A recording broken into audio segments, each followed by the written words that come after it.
Hello, and welcome to the Proactive Caregiving Podcast. As a CPA with over 20 years as an industry accountant, Jessica stepped away from the corporate world to become a full-time caregiver for her mother.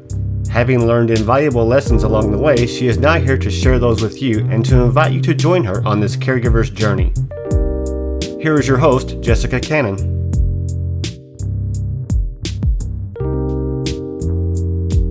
Everybody, I'm so glad you're here with me today. I am the Proactive Caregiver, and I specialize in educating others on how to be proactive by empowering you, the caregiver. If you cannot take care of yourself, then you cannot take care of your loved one. Caregivers experience what is known as the stress brain loop, but may not be aware of it. This loop is a dangerous routine that caregivers can fall prey to. You might recognize this loop if you recall feeling as if there is no time, effort, support, or opportunity to take a break from this journey. The result is we become high risk for compassion fatigue. The stress chemicals that are naturally secreted by our brains in excess can make us sick.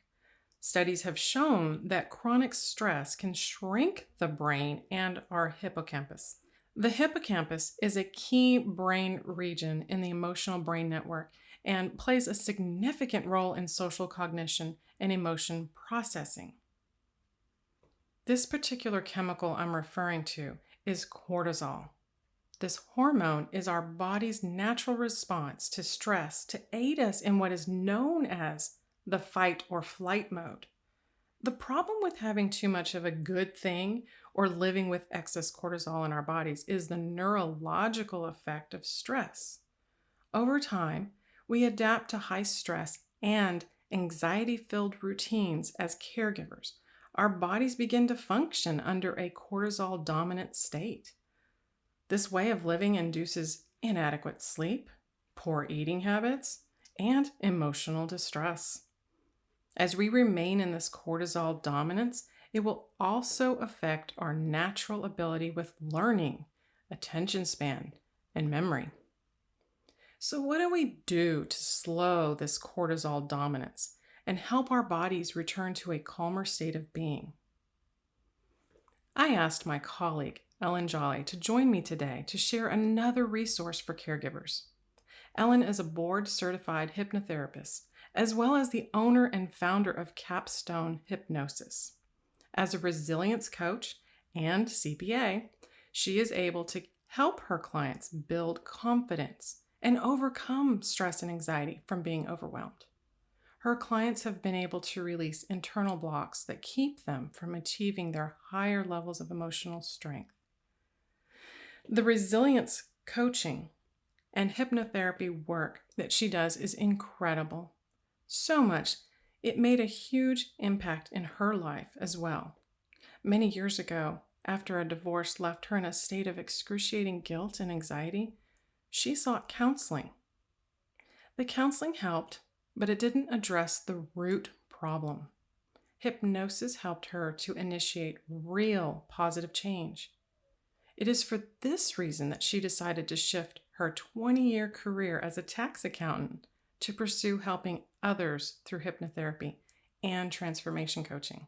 She is passionate about helping people overcome the emotional barriers that keep them from living a happy and productive life. And this is why I am so happy to have Ellen on with me today. Thanks for coming on today, Ellen. Hi, Jessica. Thank you so much. Thank you for the lovely introduction. And I'm so happy to be talking with you today. Definitely. So aside from my own personal experience with hypnosis, I recognize that what works for one person may not work for many.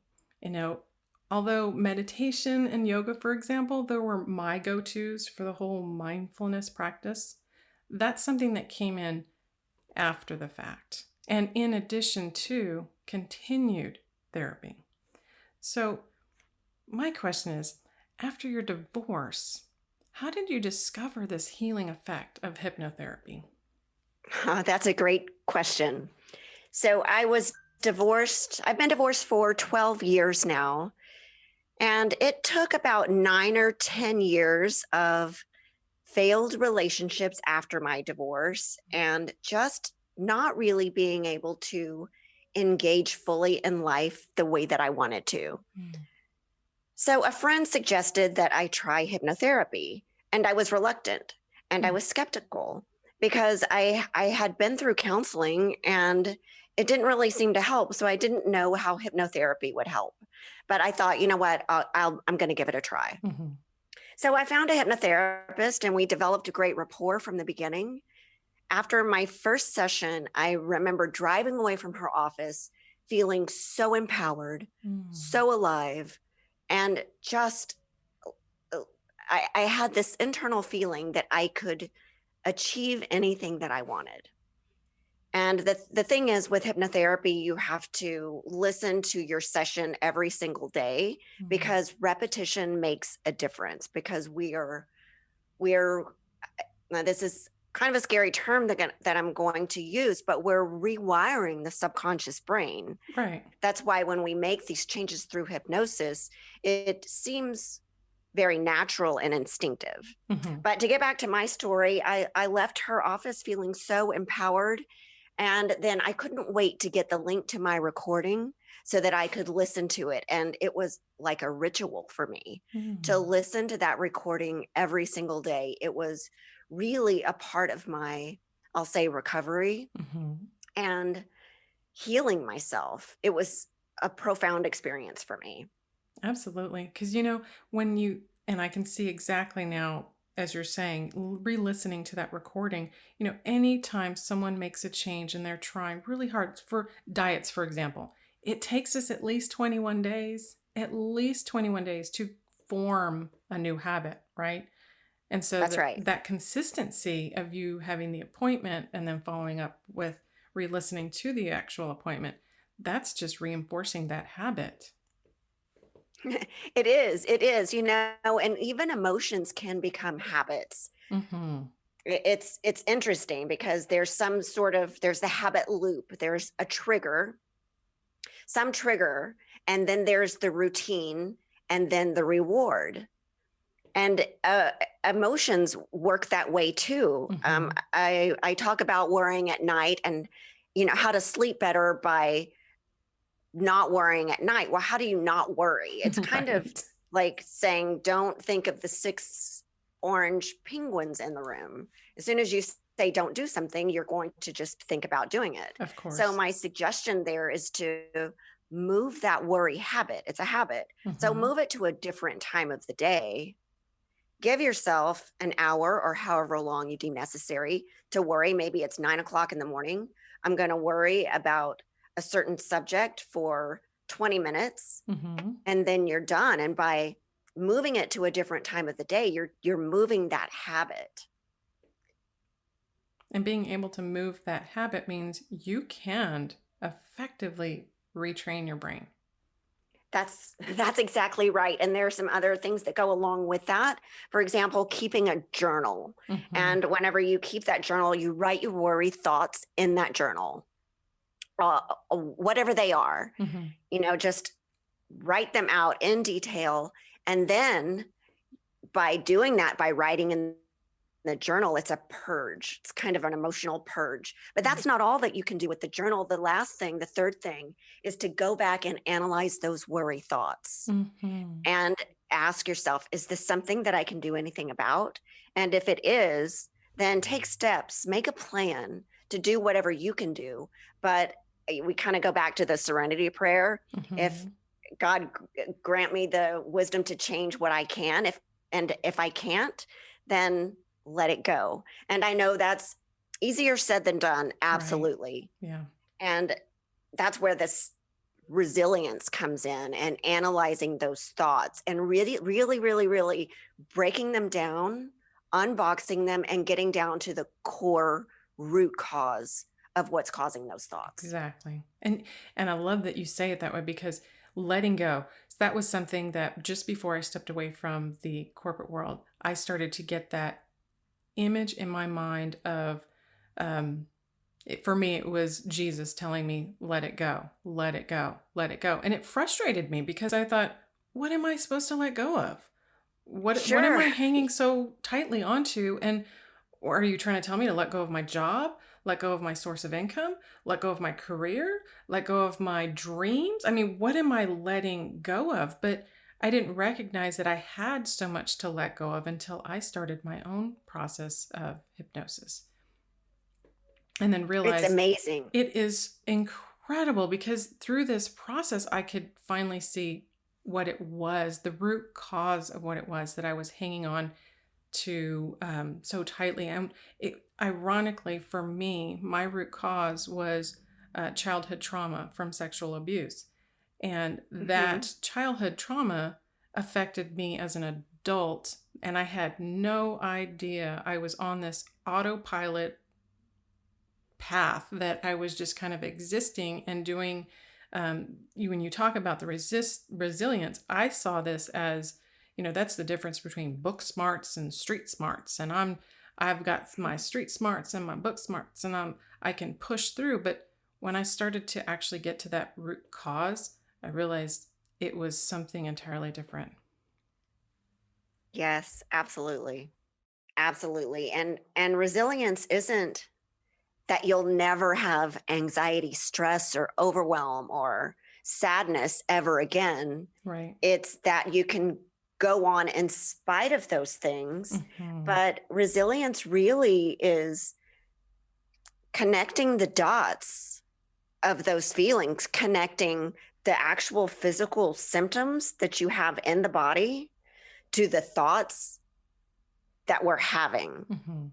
And then digging down and getting to the core of what those in the moment thought patterns are, Hmm. or whether it's part of a core personal belief system. Right.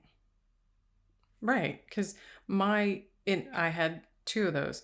I had the repetitive thoughts that caused me to want to stay away from people, to avoid people, and or Mm-hmm. control the situations anytime I could possibly control a situation with people.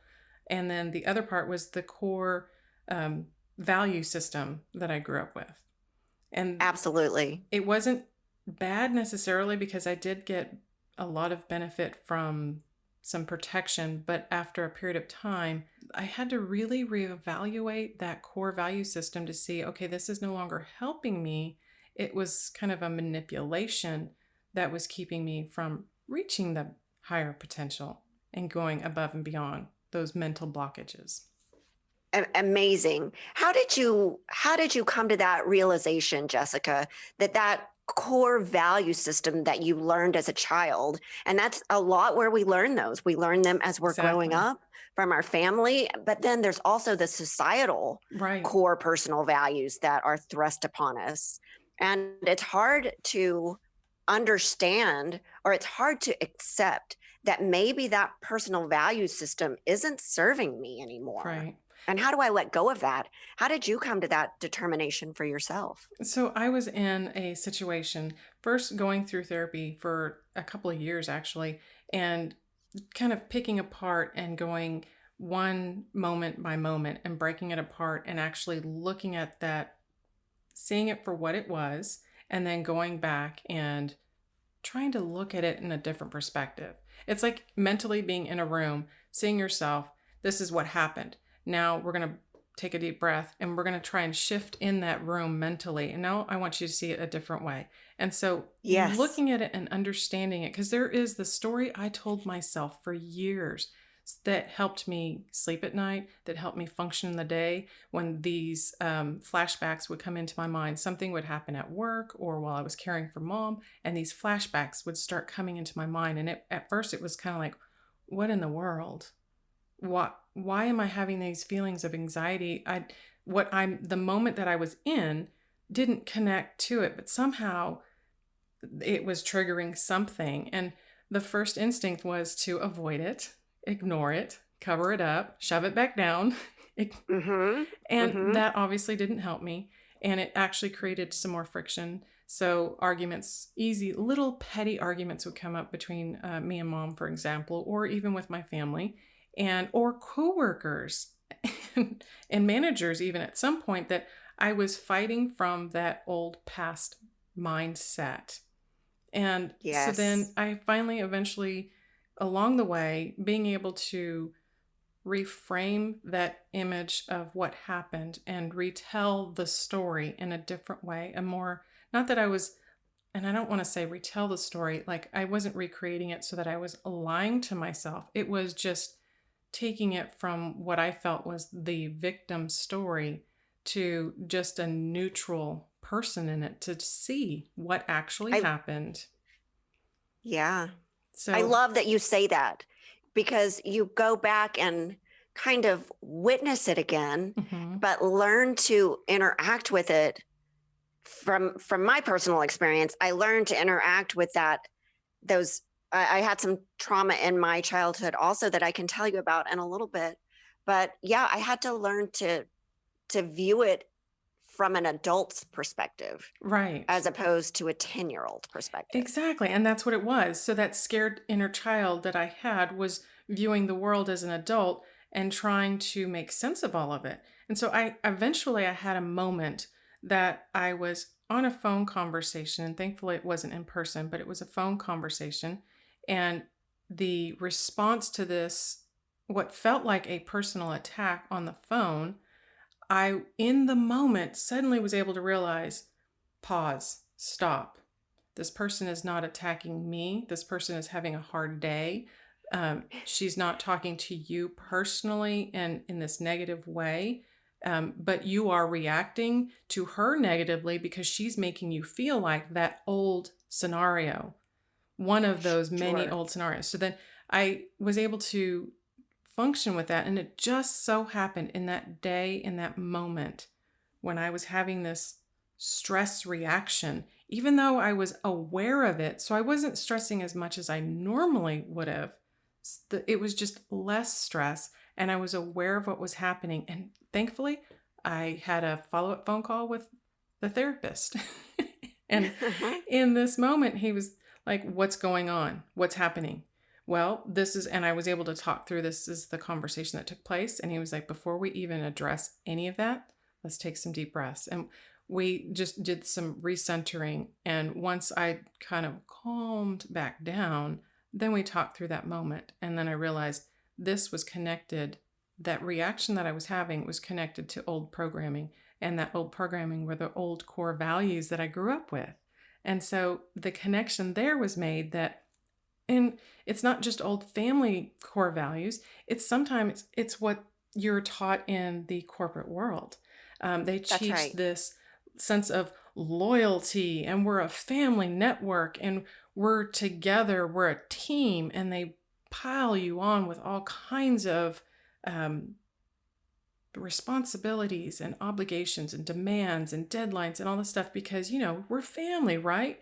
But then suddenly family changes when the budget has to be tightened up, or and we have to let someone go, and oh, sorry, we love you, but you're no longer part of our family. And so you don't get to see, you feel that rejection and you feel the abandonment, but you don't get to see how manipulating those core values can be. And it was Sure. that moment that I had in this call that all of that finally just kind of made sense, and that connection and understanding the awareness of these feelings that were triggered inside of me, and then actually stepping back and saying, okay, I'm feeling angry, I'm feeling scared, I'm feeling attacked, and it needing to be on the defensive. Why is this phone call making me feel this way? And I had to actually step through that. And so, like you said, writing it down in that moment, I couldn't write it down because it was real time happening.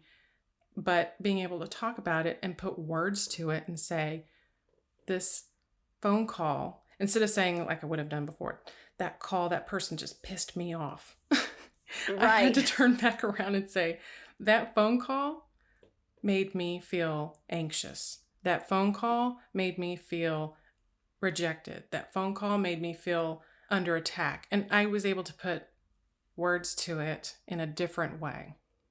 That's so powerful, because you were able to just take the situation and apply the facts. Just think Mhm. about the facts of the situation and then analyze the facts of the situation. I mean, really what you were learning to do in that moment is use real-time resilience to help you steer through. And that's, and see, and that in the moment, I didn't recognize it as that. It was afterwards when I was able to go to yet another therapy session, more of the hypnosis, and explain this and understand what part of me got triggered by this phone call or the person on the other end. That person happened to mirror someone in my family. And it wasn't this person, it was the family connection, the drama that triggered me. And so I noticed that it kind of came full circle. I was like, well, no wonder this is what I had been doing in the corporate world, where I would leave a job and go somewhere else because this person at this other job made me feel uncomfortable, unappreciated, like I was always on the defensive. No matter how much I did was never good enough. And so I'd leave a job and go somewhere else. And it wasn't so much the job. And unfortunately, yes, corporate world can be like this. You're there to feed their bottom line. But at the same time, it's the relationship. It's this emotional connection and understanding how to take that in the moment, process it, and move forward instead of letting it break you down and emotionally stunt you. It's amazingly powerful. Absolutely. It's amazingly powerful because then at that point, once you've developed that resilience, then you're able to commit to the relationships that are nurturing for you. Yes. And you can recognize those that are not serving you. Right. And also, just like you said, you recognize that it wasn't really about that conversation. Mm-hmm. It was triggering situations from your past, from your childhood. Right. The root cause. Right.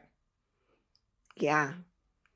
So being able to go through this hypnosis process, and in addition to other therapy as well, it just really helped me look at the world, people around me, whether it was up close relationships or it was a stranger in the grocery store. It just, or at the gas station, it just helped me look at our connection, our ability to connect with others in a different way. And so I feel like it gave me a lot more compassion than I ever had before this. I love that. I love it. It's amazing because, somebody might cut us off in traffic and my initial response is to get road rage and get really mad. But then I think I just have to tell myself, you know what, Ellen, that person might be trying to get to the hospital. Right. Maybe that person had a bad day. Mm-hmm. And so just let it go. Mm-hmm. Because when I'm in a fit driving my car, I'm not hurting anybody but me. Yeah, exactly. It's only affecting me. Exactly. So I found a sense of calmness first. And then after this calmness came, then more confidence started to come. And so it helped me get a grip on what my day-to-day with mom had become. But it wasn't a consistent sense of confidence because until I was able to address that root cause or the childhood trauma, it was continually haunting my day-to-day thoughts. Yes. And so these thoughts are something that I feel like other caregivers, because when I think about, yes, caregiving is stressful, it is physically demanding, but then I started to think, why is it so stressful? Aside of the physical demand, why is it so stressful? And then I started to think about this. Some of this opportunity for caregivers to have and learn what resilience is and apply it to their life a little bit more. They're also being criticized continually. Oh, which sure. You begin to gain that sense of resilience, and then you're also fighting this other side of criticism. Yes. Criticism is nobody likes it. I mean, it's very hard to deal with. Mm-hmm. There are some specific steps that a person can take to deal with criticism. And the first one is to recognize that the other person's behavior really is difficult. Mm. So I think a lot of times we want to give the other person the benefit of the doubt, or some of my clients, when they came to me, they maybe didn't have enough confidence to see that person giving the criticism for what they were, and they really took those words to heart. Right. So the first step is to recognize that the other person's behavior really is difficult and hateful and aggressive. And then step 2 is to know the difference between a complaint and an attack. So a complaint is about something specific. It's not an all or everything, and it's not a character attack. Whereas an attack really is very broad. And for example, if you asked your son to pick up milk from the grocery store and he comes home without the milk, and you said, "Oh, you never do what I ask you to do." That's an attack. Versus, I asked you to pick up milk and you didn't bring it home. That's a complaint. And those two things are very different things, and can make a person feel worthless, or can just alert the person that they made a mistake and please do better next time. Right. Yes. And then step 3 is how to help yourself feel indifferent to insults.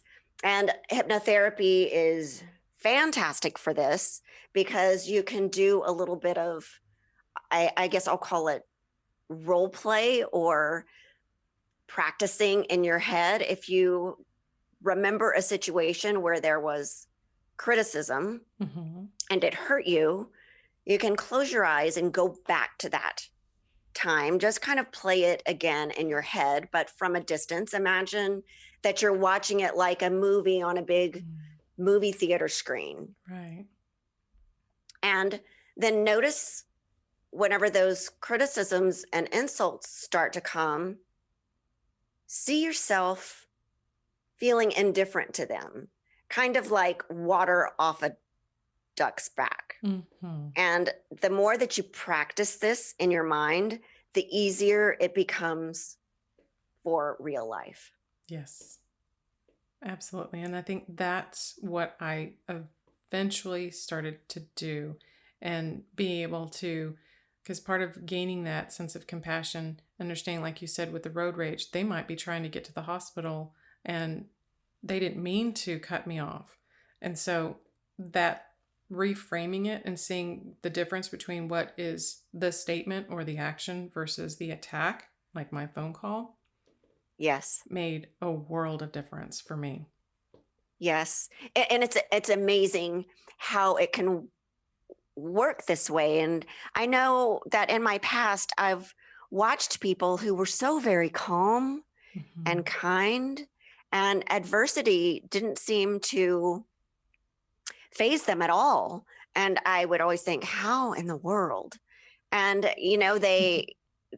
they may have learned resiliency throughout their lifetime. They may just be inherently calm in themselves, but it can be learned. That's the amazing part, is that we can learn resiliency. And like you said, to your point, it's first a matter of overcoming anxiety and learning how to calm yourself, and then reframing the thoughts that are going through your mind, and being able to look at a situation from a different perspective.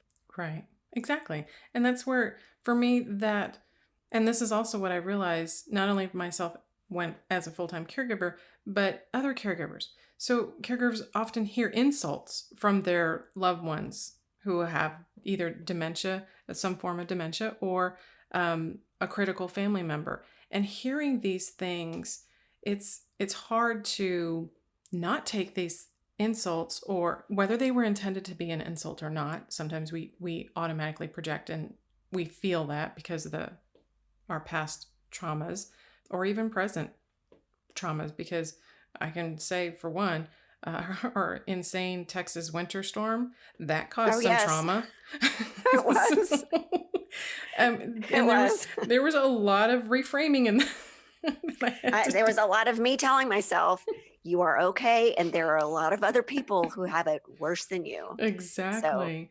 But this just get through this. This too shall pass. exactly. And I found with mom, so like you said that some people it doesn't affect them and some people it does, but in mom's case, things weren't affecting her because of her form of dementia was causing the lack of empathy. And so Interesting. it's not always someone has more or less resilience. There's usually someone else because we don't know what everybody else is going through. And in this case, I've learned I need to approach everything I experience with compassion because I used to be in the old mindset. Everyone's guilty until proven innocent. And I know that sounds horrible, but it was one of my coping mechanisms to keep me safe and protected and away from people. But now, after the fact, Yes. it's like I need to see everybody in as much compassion and give them as much grace as possible until they've proven that I need to be careful with them or I need to step aside or put some more either emotional distance or physical distance from them. But this is something that caregivers have to kind of analyze and be in the moment and see this isn't a personal attack. Or maybe it is. Maybe they didn't like the scrambled eggs you cooked them that day because they wanted something else. It just, And uh, I've been a caregiver only to my son Mhm. and to my grandparents when they were my grandmother had dementia for about 10 years and passed away in 2009, and then my grandfather also was ill during that time, and I did some of their caretaking. Mostly it was my aunt, but my parents were killed when I was 9 and 10 years old in separate car wrecks. And I'm going being very long-winded about this point that I'm trying to make, but with regard to caregivers and having to approach situations and loved ones with compassion and grace, I love how you said that, because sometimes as the caregiver, they can receive criticism and complaints from the person that they're caring for. exactly. And I know that that can be so very hurtful because you're Mhm. trying to care for them and love them in the best way that you can. And then when the person being cared for attacks, it just feels terrible. And I've noticed that sometimes that person being cared for attacks the person closest to them and Right. is meanest to the person taking care of them. Yep. Do you find that that's I true? and that was my scenario. It really was because there are unfortunately with dementia there is as the brain deteriorates there is the type of personality that either as they deteriorate more the personality that they had before is more exaggerated. So if that person is happy go lucky, they may just become sweeter, maybe quieter, but they pretty much stay on that path. But if the person beforehand used to be temperamental, short with words, very critical of you, or easy to be angered, then that just kind of progresses even more. It just exaggerates more as they go through their process. And so that was kind of my situation with mom. I had comments that would come from her. It really, some of them would just hurt. And I used to take them to heart. And then eventually, as I went through this process for other reasons, I was able to apply it to caregiving as well. And so in the moment, if whether it was a shower day or if it was an outing to the doctor's office, when those comments would come up, it was just kind of like, okay, that wasn't intended as an attack. That wasn't intended to Yes. hurt me. That wasn't the filter is gone. And so I would internally, driving somewhere or even once we were back home prepping dinner or something like that, I would go in my mind and just kind of think through this and just step myself through the steps that I learned from therapy. And each time I did that, I felt like I got stronger and stronger. Now, it doesn't go away because where I was able to understand it with mom, other relationships look differently. So it's harder to identify it in different people, right? Because not Right. everyone in my life, thankfully, has a form of dementia, but relationships with family and friends or coworkers, it will present in a different way. But the tools, now have these tools that I can apply to each scenario, each different person. I love that. And I love your journey. And what comes to mind to me right now is self-care. And I feel like, especially for caregivers, but for everyone, Right. self-care is critical. And I now understand self-care in a different way than I did 2 years ago. Oh, yeah. I previously thought self-care was going to the spa and getting a pedicure or a facial or Right. something frou-frou Exactly. like that. But self-care is critical and it's so important. And it means taking care of yourself. It means washing your face and getting dressed every day. It means giving yourself the personal time that you need every day. Yes. What do you need for your personal energy every single day? Exactly. For me, I need 4 things. I need movement, meditation, creation, and connection. Exactly. Those 4 things. And for somebody else, it would be a different thing, but it's important to ensure that you get that for yourself every single day. Absolutely. So that, especially if you're a caregiver, then after you've taken care of yourself, then you've got that energy to take care of your loved one. Absolutely. And thank you for saying that, because the thought of taking care of ourselves, putting our energy and our time and our focus into everyone else but ourselves, that's not resilience. That's neglect of yourself. That's right. And That's right. It's something that people don't make that connection until, well, now the caregiver's sick. Now the caregiver's having, whether it's an emergency or they're having their more doctor's appointments and more medications and more, because you're running yourself down. You're burning That's yourself right. out and you're not doing what you need. Because I used to think the exact same thing. Self-care. I'm going to go get my hair done today. I'm going to get my nails done. I'm going to go for a massage. What else can I throw in there that's all about me? And that's not entirely, yes, those are good, feel-good things to do, and we all need to do them. They're not just Yes, don't get me wrong. I luxury. love them. Yeah, exactly. But then I realized my self-care was what I was putting into my body nutritionally. My self-care was how much time I gave myself, whether it was the first thing in the morning, throughout the day, or before bedtime. How much time did I give myself to meditate and unwind and kind of take inventory of the day? I know my brain was going to do that once I fell asleep and I went into la la land, and that's the medical part of the brain and the long-term and short-term memory. I get that. But I emotionally had to download and kind of figure things out. And that's where my awareness was sharpened. Amazing. I love that you bring up awareness, because it's critical. It's a critical word, because if we are unaware, we are unable to do anything about it. Right. It is when we become aware that we begin to notice certain things, and then we can change or alter those things if we need to or want to. Right. It begins to be the new program in the brain. It begins to be the new habit that we step forward with. And then as you continue to do it and you get past those 21 days and you start feeling good, then it starts becoming your new necessity. That's right.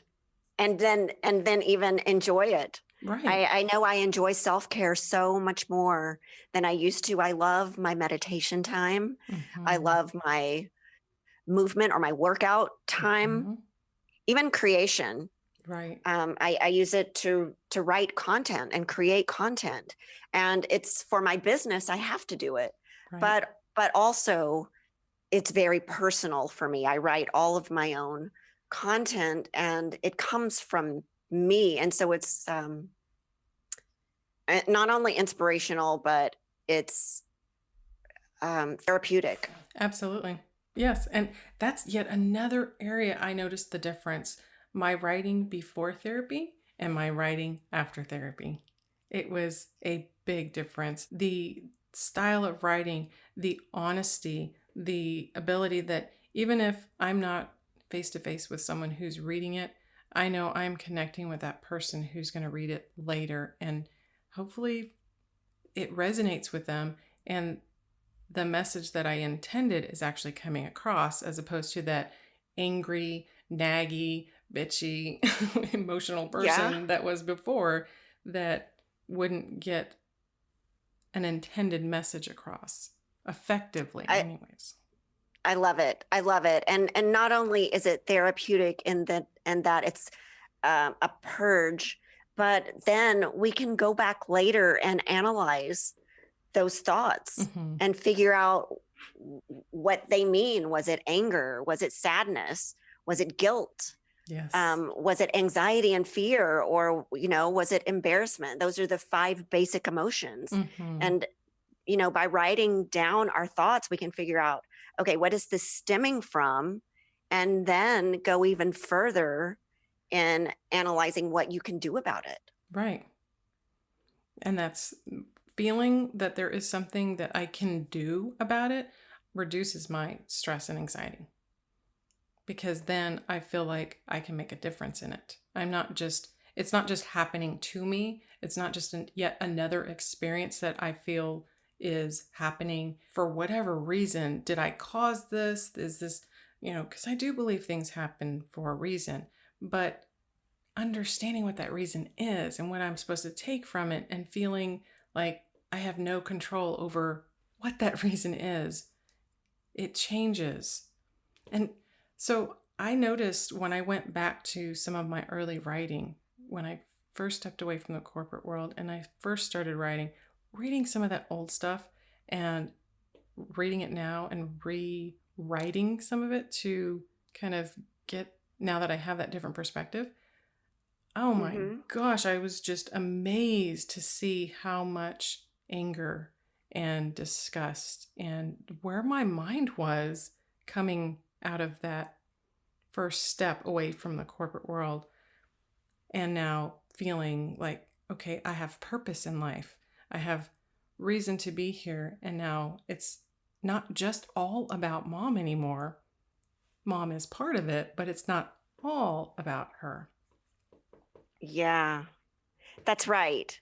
That's right. And I like what we're talking about for caregivers and people out in the corporate world, because there are people who are in the corporate world and they're having this anxiety, stress, and overwhelm, but they can't quit their job. Right. And so they've got to develop some mechanism to deal with it so they have a better work-life balance. Yeah. And then if you're a caregiver, well, that's a job too. And you definitely can't quit that one. No. Yeah. And there are even the people who are still in the working world, and at the same time, they have people to care for, whether it's their family, their children, their spouses, or their parents or friends. I mean, they still have people. So it's almost like you're doubled up. You've got 2 jobs that you're pulled in different directions for, because each one has different levels of demands and priorities. Sure. And so it just compounds and it just adds to that stress and anxiety. And so that's where I feel that caregivers end up in that cortisol dominant state, and they don't know how to break a cycle, because many times they're not even aware they're in a cycle.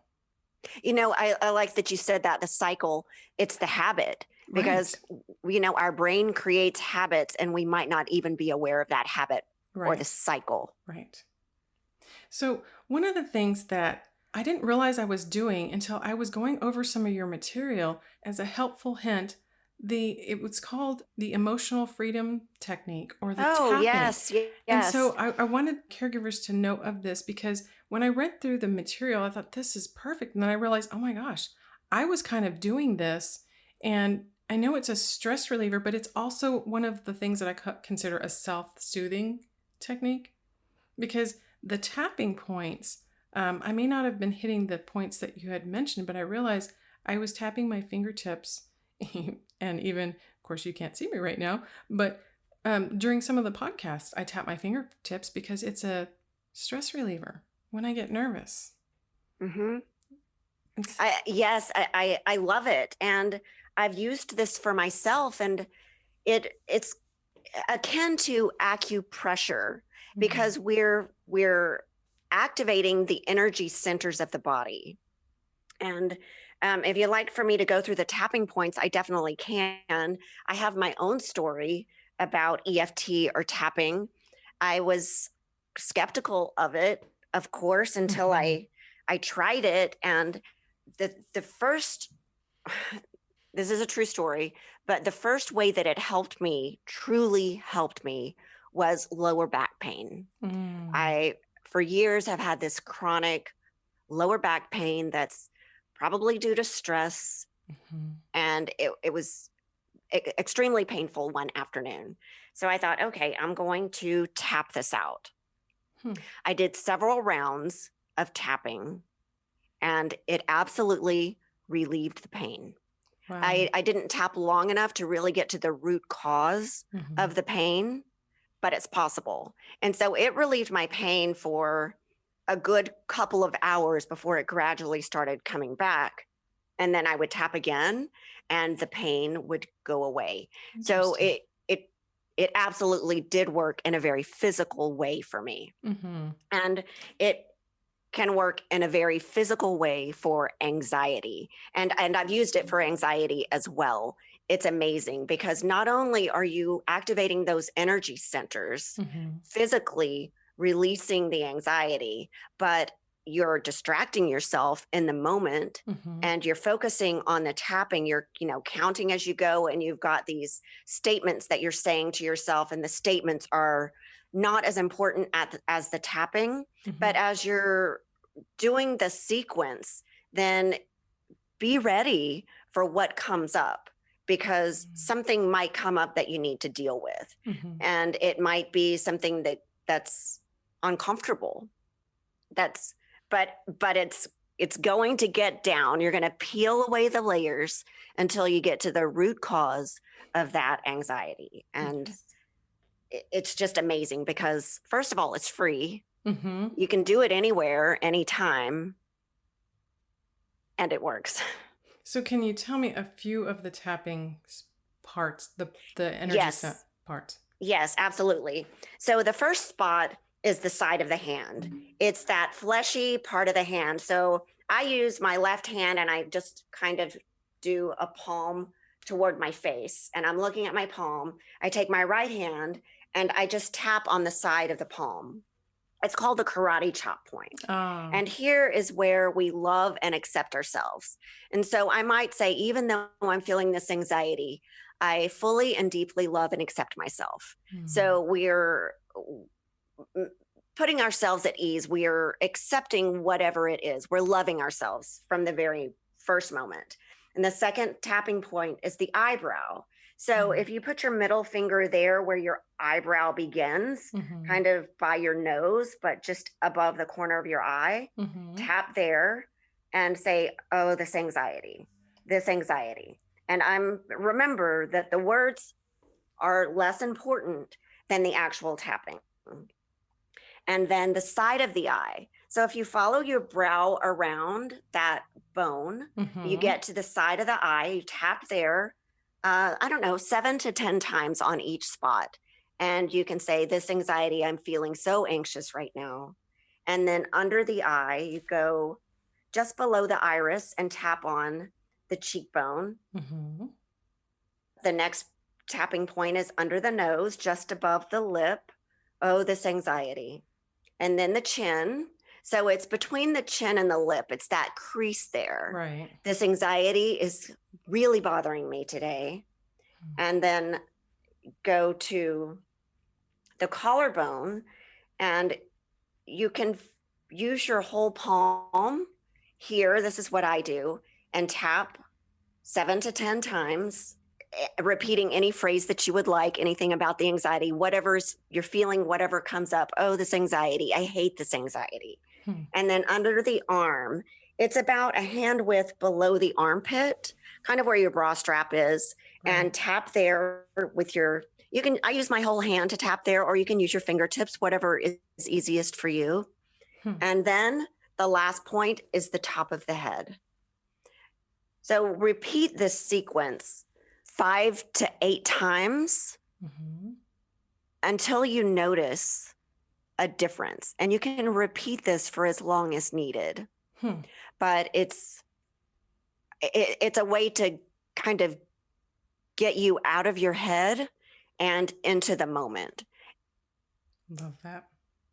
And that's part of reducing the stress as well, is coming back to the present moment, not the past that's triggering you or the future that's worrying you, but coming back to that present moment.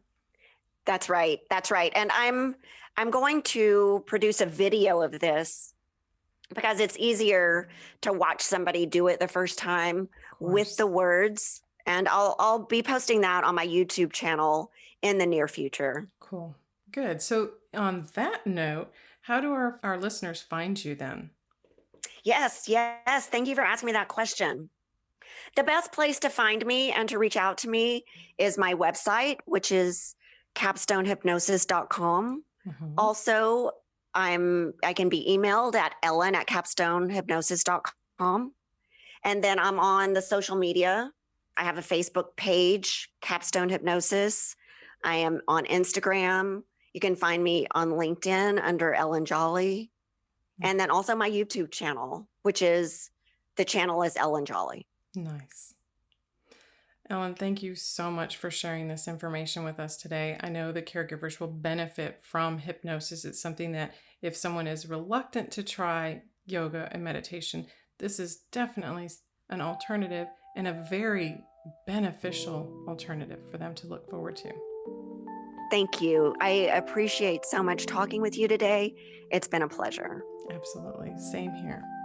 So thank you for joining in and listening with us today. You can find more about this topic on the blog at jessicalazellcannon.com. I hope this gave you more food for thought. And until next time, ladies and gentlemen, be proactive. Take care, everybody. Thank you for joining us today. We really hope you've enjoyed this episode. To learn more about proactive caregiving and to hear other episodes of this podcast, please visit www.jessicalazellcannon.com.